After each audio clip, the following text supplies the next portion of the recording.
Hey guys, just wanted to give you a little update on what I'm working on with Crush. I have found a set of wheels. Probably go over the wheels in a separate video, but tonight I'm working on the weight, and I can show you a little bit about the thought process that I'm using, and it's kind of interesting to see how slight adjustments make a big difference in the weight distribution. So right now, as you can see, I have the weight made up.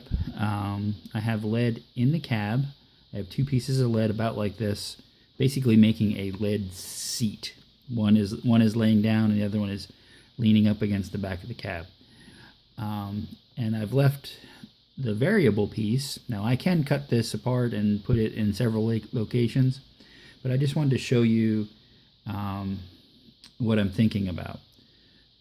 Normally in a drag race type situation, I would want to bias the weight in the back. I'd probably already have one piece laying in the back. I might even put two pieces of lead in the back.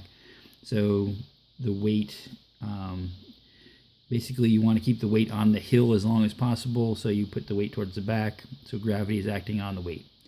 Now, open track racing is a little different because as you go into a corner, if your weight is all in the back, the car will just will fishtail around. It will understeer drastically. But if you keep a little bit more weight bias to the front, or keep a very neutral 50-50 balance, that seems to work pretty well. But I can show you, I've got some room in the front, and if I were to put the weight all on the nose, oh, I wanted to show you this too.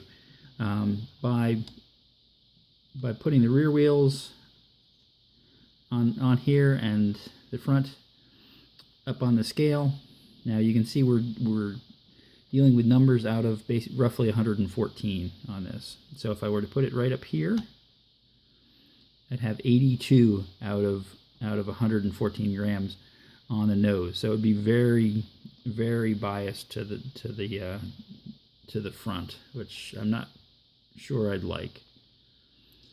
And here we got 65, or no, I'm sorry,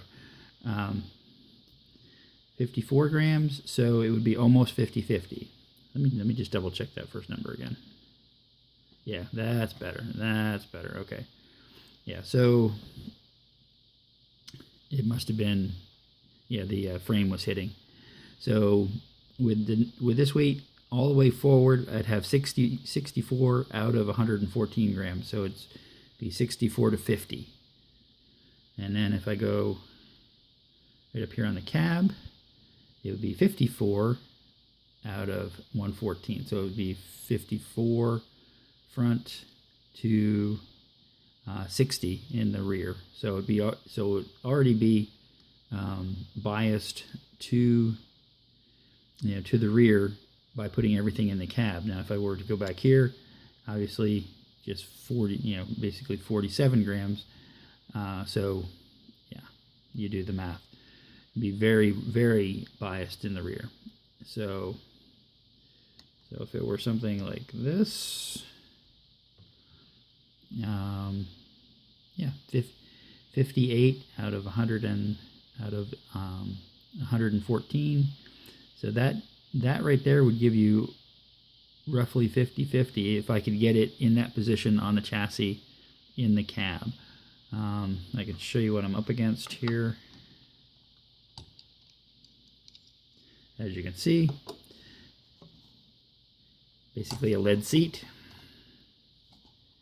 And I will be taking this little tab here out, and I'll probably be laying the weight in here somewhere, whether it's, something like that. But I do have,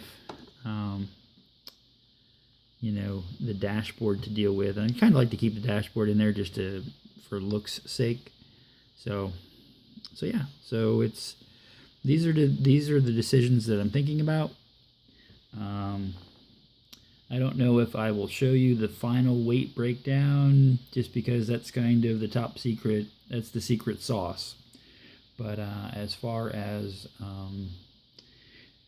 I wanted to let you guys see what I'm thinking about and what kind of options I have in the making of this truck. I probably want to keep it very, very neutral, very 50-50 bias. So the weight's probably going to have to end up, in like this general area somewhere. So yeah, so that's what I'm thinking about right now. And any thoughts or any comments, just, feel free to, to comment. And yeah, I'm Chris. Thanks for watching. Like, share, subscribe, and I will see you in lane 2.